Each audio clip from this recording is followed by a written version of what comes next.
What up, party people? I'm back to talk about episodes 7 and 8 of Daredevil Born Again. Starting off, Fisk learns that Daredevil saved the girl from Muse. I love when a villain knows the hero's secret identity but doesn't go blabbing about it. In some situations, it can feel a bit contrived, but when there's good writing, such as in this show, it feels more like a level of respect. Speaking of the writers, though, it's as if they either read my mind or watched my last video, because they spend a not insignificant amount of time talking about how Muse was forced to learn Taekwondo as a kid, and that's why he didn't get immediately whooped by Daredevil.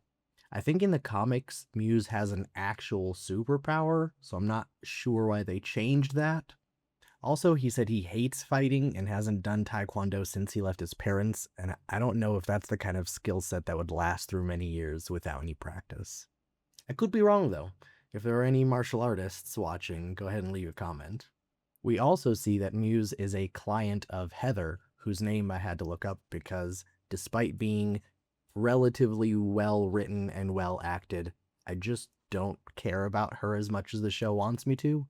There's a scene pretty early on in episode 7 where Matt tells her something like, "This all feels fake," and he was speaking directly to my soul in that moment. His relationship with Heather just doesn't feel as natural as the one that he had with Karen. We had a lot of time to get to know Karen, and they had a lot of time to get to know each other before they became a couple. With Heather, they meet in one episode, and then the next episode they're pretty much living together. Anyway, during one of Muse's therapy sessions, he reveals his identity to Heather and then threatens her. He makes a really deep cut in her arm, and honestly, I thought that that was it for her. The fact that she ended up surviving is mind-blowing. Fisk's task force manages to figure out what's happening, and Daredevil overhears it. He manages to get there just in the nick of time to save her. But while they're fighting, Heather picks up Muse's gun and shoots him. I really don't know what I was expecting with this bad guy, but a 2-episode arc definitely wasn't it. Maybe this was part of the retool and he was originally meant to be a bigger threat, but with the way it is now, I'm left wondering why he was there at all. We had to kill one of the best characters in the show to convince Matt to hang up the mask, but then some random psycho is enough for him to put it back on? It could have been the police, it could have been Bullseye, it could have been Wilson or Vanessa. I don't know.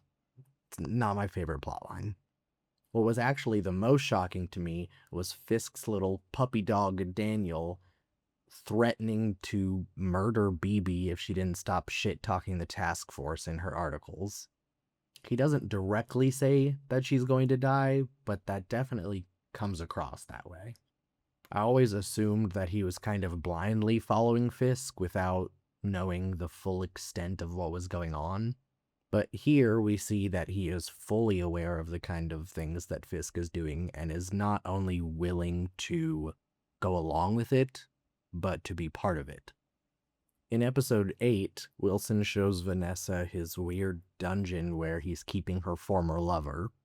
He gives her the option to free him, but basically implies that he's going to kill himself if she does.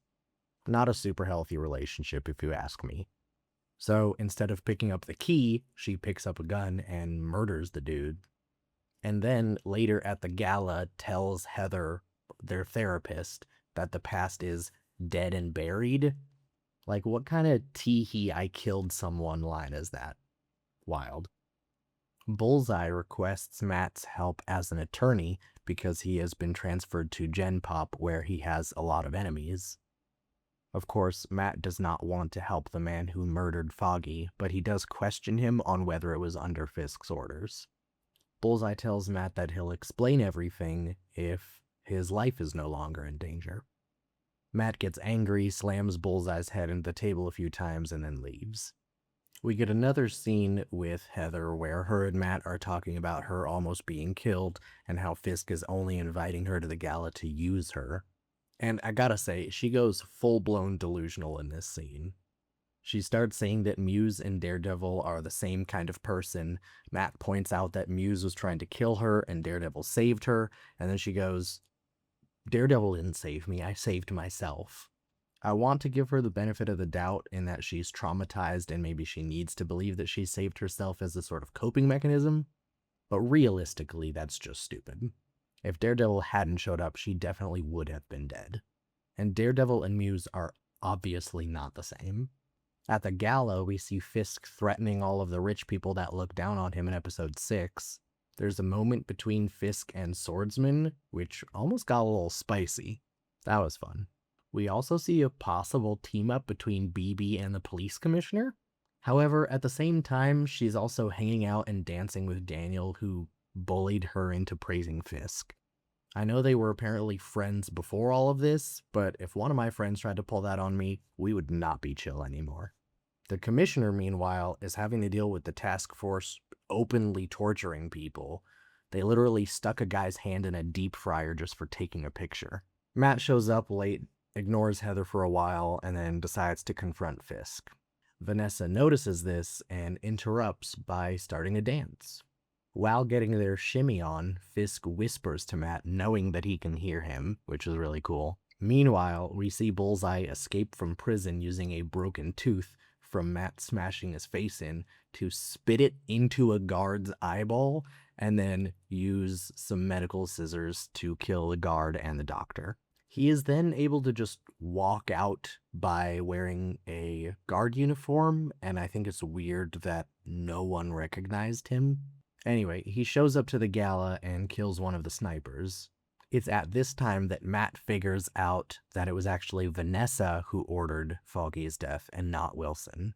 So he inserts himself in to dance with her and talk about it. Then we get a really cool effect, which actually happened in episode 1, but I didn't realize it until seeing this episode. The aspect ratio increases as Matt hears the rifle being cocked, and then closes in on Bullseye as Matt locates him. And I guess this is a good time to mention, from what I've heard, episodes 1, 8, and 9 were all part of the reshoot, which explains why the filming style feels so similar between these two episodes, 8 and 1, and so different from the rest of the series. I kind of wish that the story felt more cohesive. It has kind of been a lot of mini stories strung together, and I'm not the biggest fan of that, but the writing and the acting, I think, has carried it enough for me to still say that it's a good show. But back to the episode. Bullseye fires the rifle, and to everyone's surprise, Matt jumps in front of Fisk and takes the bullet for him. There was a moment earlier when Matt was talking to Bullseye at the prison where he says, "A good man defends his worst enemy," or something like that.